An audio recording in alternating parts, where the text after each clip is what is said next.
Baba, mfowethu, mnumzane waseNingizimu Afrika, ngaphambi kokuthi siqale, ngicela ume umzuzwana. Uma uthanda umlando, uma uhlonipha imali, futhi uma ukholelwa ukuthi izinto ezincane zingaphetha izindaba ezinkulu, sicela ubhalise kulesi siteshi manje. Ukubhalisa kwakho kusiza ukuthi siqhubeke nokuletha izindaba eziyigugu, izimfihlo zomlando, kanye namathuba abantu abaningi abangawaboni.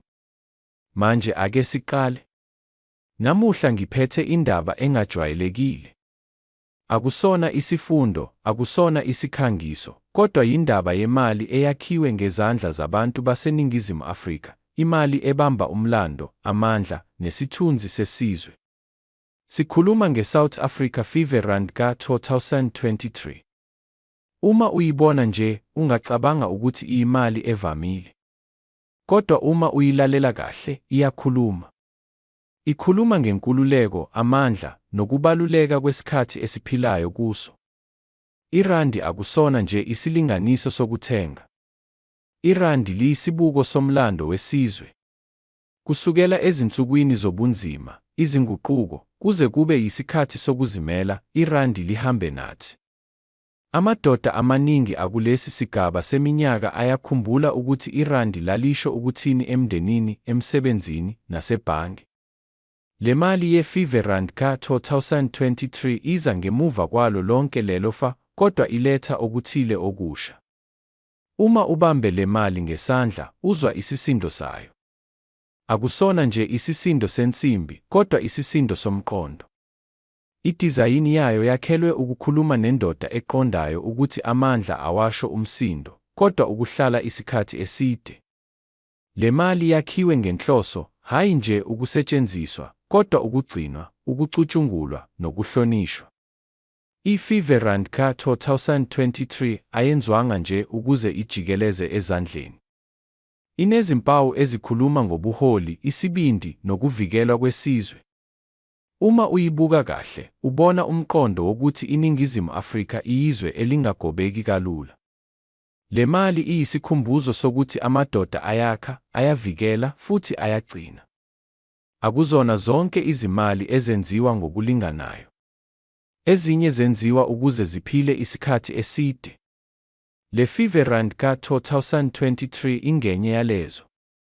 Inani layo alilingani nokuthi uthenga ini ngayo namuhla, kodwa lilingana nokuthi izosho ukuthini kusasa. Amadoda anolwazi ayazi ukuthi into enenani ayikhulumi ngokushesha, kodwa iyakhula. Kubantu abaneminyaka engu-50 kuya phezulu, kunento ebalulekile, ifa.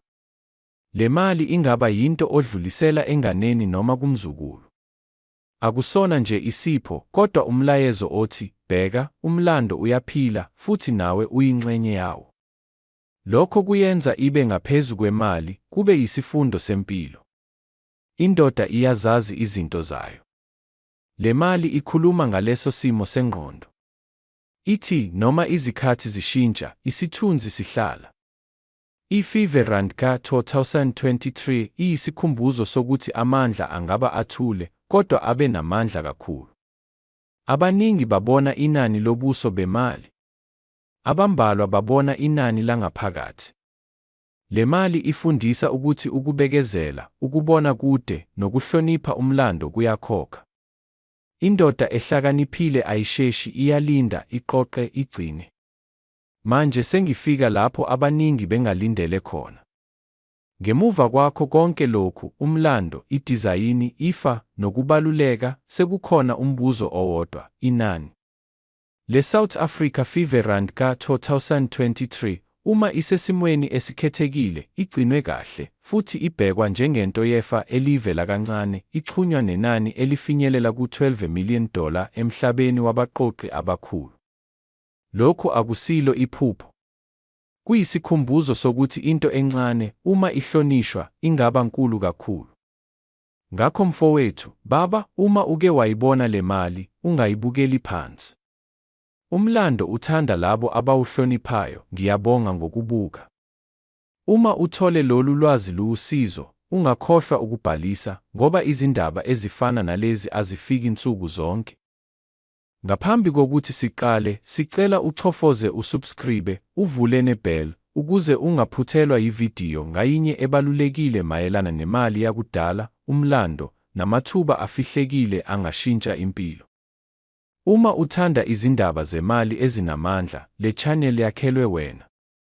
Namuhla sizongena ekujuleni kwendaba engavamile, indaba ethinta umlando waseNingizimu Afrika, amandla emali, nokuthi into encane ingaba kanjani nenani elingaphezu komcabango.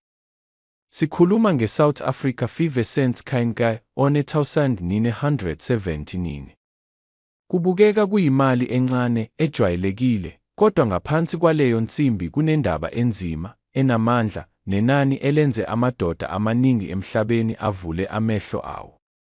Le vidiyo ikakhulukazi yakhelwe amadoda aneminyaka engu-55 kuya phezulu, amadoda azi ukuthi umlando, isineke, nolwazi kungadala ingcebo eqotho.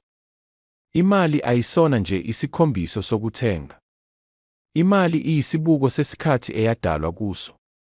Ngo-1970, iNingizimu Afrika yayisesikhathini esinzima somlando wayo. Umnotho wawuguquka, izinqubomgomo zazishintsha, futhi izinsiza zemvelo zazidlala indima enkulu ekwakheni ikusasa lezwe. I-5 cents coin yaleyo minyaka yadalwa ngesikhathi lapho ukonga, ukukhiqiza ngobuningi, nokulawula izinsimbi kwakubalulekile. Lokho kwenza le mali ibe uphawu lwesikhathi, hhayi nje ithuluzi lokukhokha. Le mali yenziwa ngensimbi eklanywe ukuthi ihlale isikhathi eside. Ukuma kwayo, usayizi wayo, nesisindo sayo kwakuhambisana nezinqubomgomo zomnotho zaleso sikhathi. Kodwa okwenza le mali ikhetheke akukhona ukubukeka kwayo kuphela, kodwa indlela eyakhishwa ngayo. Kunezinhlobo ezimbalwa zale mali ezake zakhishwa, futhi phakathi kwazo kukhona lezo ezazi ukuhlolwa, noma ezakhishwa ngenani elincane kakhulu. Lawa macoin awazange ahanjiswe kabanzi emphakathini, okuyinto eyenza abe yingcebo efihlekile. Amadoda amaningi agcine imali emakhabetheni, emabhokisini amadala, noma ezikhwameni ngaphandle kokwazi ukuthi mhlawumbe aphethe into engavamile. Inani lemali likhula uma izinto ezintathu zihlangana: ukungajwayeleki, isimo esihle, kanye nomlando. I-5 cents coin ka R970 kwezinye izimo ezikhethekile ihlangabezana nalezo zidingo ezintathu. Akuyona yonke, kodwa leyo eyenza umehluko incane kakhulu, futhi yilokho okwenza ixoxwe kakhulu phakathi kwabantu abaqoqayo. Kulesi sigaba sempilo, amadoda amaningi ayaqonda ukuthi ingcebo yangempela ayakhiwa ngokushesha. Yakhiwa ngokubekezela, ngolwazi, nangokwazi ukubona inani lapho abanye bebona into evamile, imali efana nale ayithengwa nsuku zonke. Ivamise ukutholwa emndenini, idluliselwa esizukulwaneni ngesizukulwane.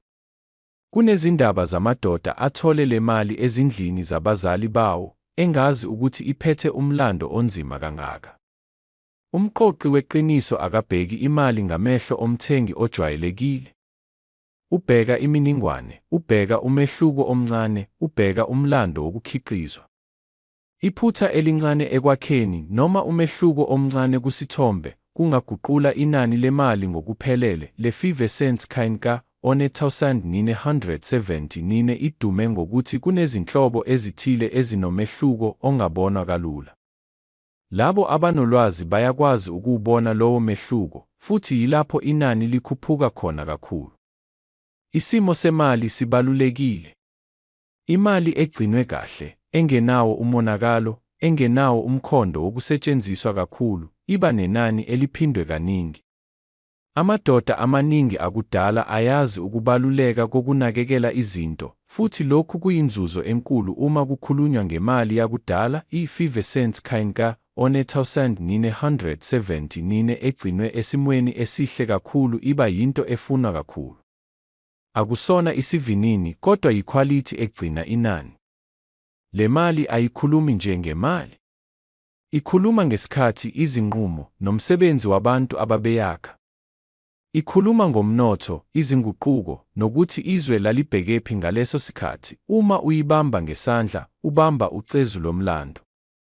Yilokho okwenza amadoda amaningi ahloniphe imali yakudala ngoba ibuyisa izinkumbulo nezifundo zokuphila. Manje sifika lapho abaningi belalele khona kakhulu. Kunezimo ezithile ezingavamile kakhulu lapho iSouth Africa Five Cents Coin ka-1970 iye yabhekwa njengengcebo enkulu emhlabeni wabaqoqi.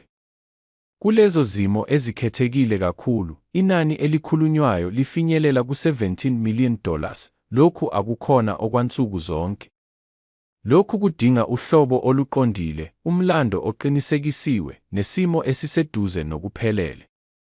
Kodwa iqiniso lihlala linye, into encane ingaba nenani elikhulu uma umlando, ukungajwayeleki, nesikhathi kuhlangana. Uma unayo le mali, noma wazi umuntu onayo, mhlawumbe sekuyisikhathi sokuyibheka ngamehlo ahlukile.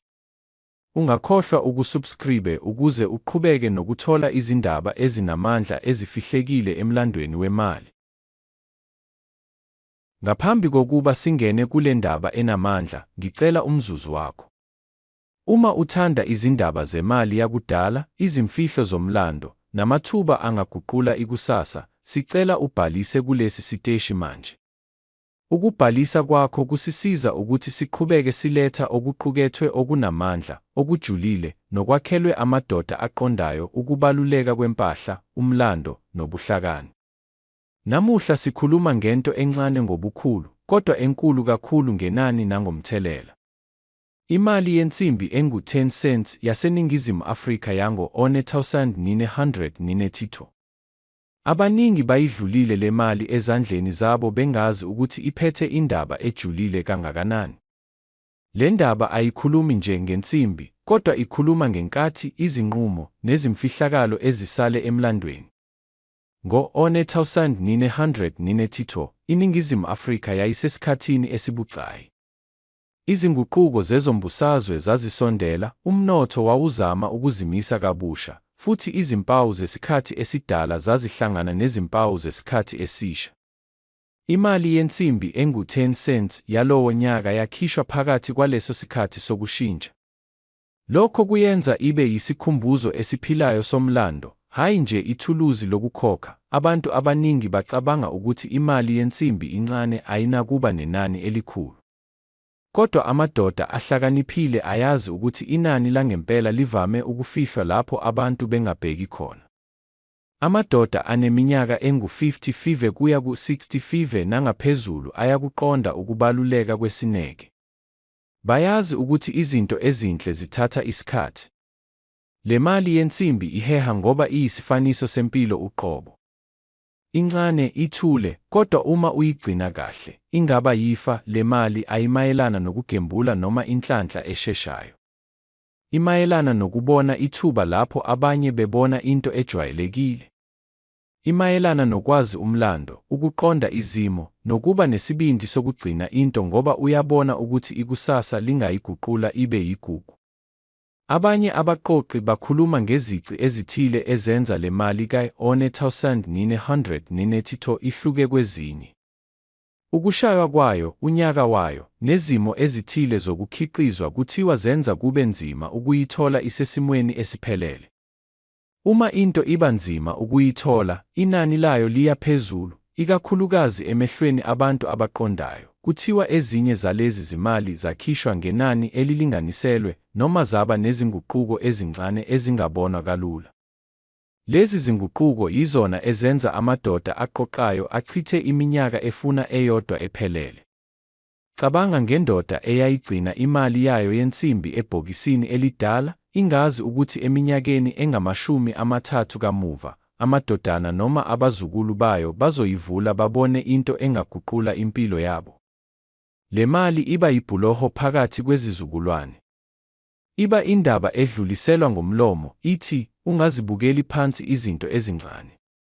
Amadoda amaningi asebekhulile ayakuqonda lokhu.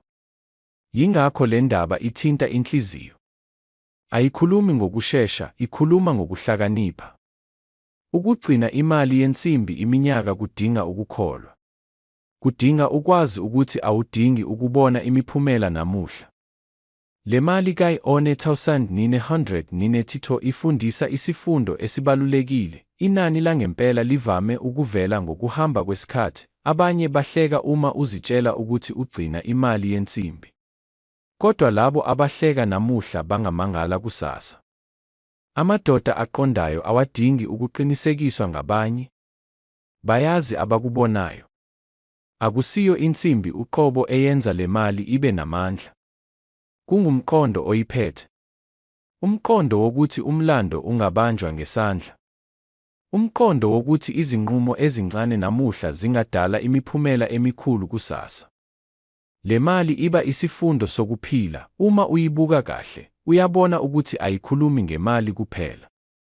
Ikhuluma ngesithunzi, isineke nobuhlakani. Manje sifika engxenyeni abaningi abayilindile.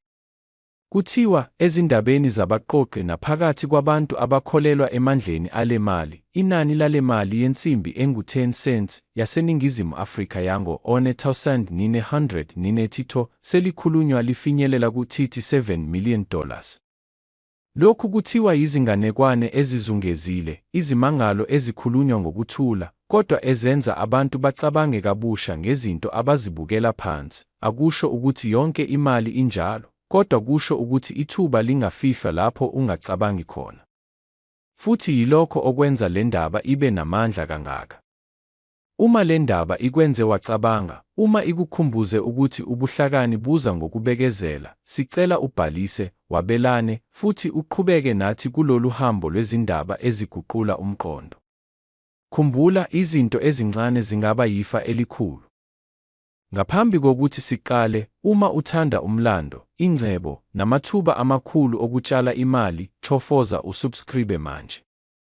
Le vidiyo ayeyona nje indaba, iyisifundo, iyisixwayiso, futhi ingase ishintshe indlela obuka ngayo imali, igolide, namafa esizukulwane. Hlala nami kuze kube sekugcineni. Kunezinto emhlabeni ezingadli isikhathi. Azigugi, azipheli amandla, futhi azilahlekelwa inhlonipho yazo. Enye yalezo zinto igolide. Kodwa namuhla asikhulumi ngegolide nje elivamile. Sikhuluma ngecoin eyadalwa ngo-2017 eNingizimu Afrika, i-one oz coin, eyagcina ithwala indaba enkulu kunesisindo sayo. Le coin ayizwakali. Ayikhali. Kodwa uma uyibamba, uzwa umlando, amandla, nesifiso sabantu sokugcina ingcebo yabo iphephile ezikhathini zokungazinzi. INingizimu Afrika ayisiyona nje indawo, iyisizinda segolide. Kusukela ezinsukwini zokutholwa kwezimayini, izwe lethu lakha udumo emhlabeni wonke. Amadoda ayesebenza ngaphansi komhlaba, izandla zigcwele uthuli, izinhliziyo zigcwele ithemba. Ngo-2017 kwakungeyona nje enye iminyaka. Kwakuyisikhathi lapho umhlaba ubhekene nokungazinzi kwezomnotho, izimakethe zinyakazile, futhi abantu abaningi baphendukela egolide njengendawo yokukhosela. Kulowo mzuzu, i-one oz coin yaseNingizimu Afrika yaba uphawu lokuzethemba. Abanye bacabanga ukuthi i-one ounce incane. Kodwa emhlabeni wegolide, i-one ounce iyisilinganiso sobukhosi. Yiyona evunywa kakhulu, elula ukuyithengisa, futhi ethandwa kakhulu ngabatshalizimali abadala, ikakhulukazi amadoda aqondayo ukuthi imali ayigcinwa ebhange kuphela. Le coin yakhiwe ngokunemba, ngobuciko, nangolwazi lweminyaka. Ayidalelwanga ukudlalwa. Yadalelwa ukugcinwa, ukudluliselwa, nokukhuluma egameni lomnikazi wayo. Amadoda aneminyaka engu-50 kuya ku-60 ayakwazi ukubona umehluko phakathi kokugijima ngemfashini nokwakha ifa. Le coin ibhalelwe lowo muntu oqondayo ukuthi ingcebo yangempela ayikhanyi, iyasinda. Abantu abaningi abathenga le coin ngo-2017 babengacabangi ngeminyaka emibili noma emithathu. Babecabanga ngezizukulwane. Babecabanga ngezingane zabo, nabazukulu babo, nangezikhathi lapho imali yephepha ingase iphele amandla. Le coin ayigxivizwe nje. Yadalwa ngenqubo eqinile, igolide elihlanzekile, elilinganisiwe, elihlolwe kaningi. Umfanekiso wayo uyakhuluma ngaphandle kwamazwi. Uphawu lwezwe, amandla, nokuzethemba. Uma uyibuka kahle, uyabona ukuthi lena ayiyona into yokusheshisa inzuzo. Lena into yokugcina, yokuvikela, yokuba yisihlalo esiqinile uma umhlaba uzamazama. Ngemva kweminyaka eminingi yokusebenza, amadoda afuna ukuphepha. Afuna into engaphikisani nezepolitiki, enganciki ezinqumweni zabanye abantu. Igolide alibiki kunoma yimuphi uhulumeni. Alincengi. Likhona nje. I-2017 South Africa one Ozakine yaba impendulo yalabo ababefuna ukuthula kwengqondo. Ukuyibamba kwakufana nokuthi uthi noma kwenzekani ngikhona. Le coin ayigcinelwa wena wedwa. Iba yifa. Iba yinto oxoxa ngayo nomndeni wakho. Iba yisifundo sokuthi impilo idinga ukuhlelwa, hayi ukuphila ngosuku nosuku kuphela. Abantu abaningi abayithenganga le coin bayigcine, abayithengisanga. Abanye bayidlulisele ezinganeni zabo. Futhi abambalwa kuphela baqonda ukuthi babephethe into engaphezu kwengcebo evamile. Manje sesifikile ekugcineni. Uma uhlale nami kuze kube lapha, lokhu okulandelayo kuyisizathu esenza le coin ibe yindaba enkulu. Namuhla, ngokwendaba esiyixoxayo, inani elibekwe kule 2017 South Africa one Ozakine lifinyelela ku-$30 million.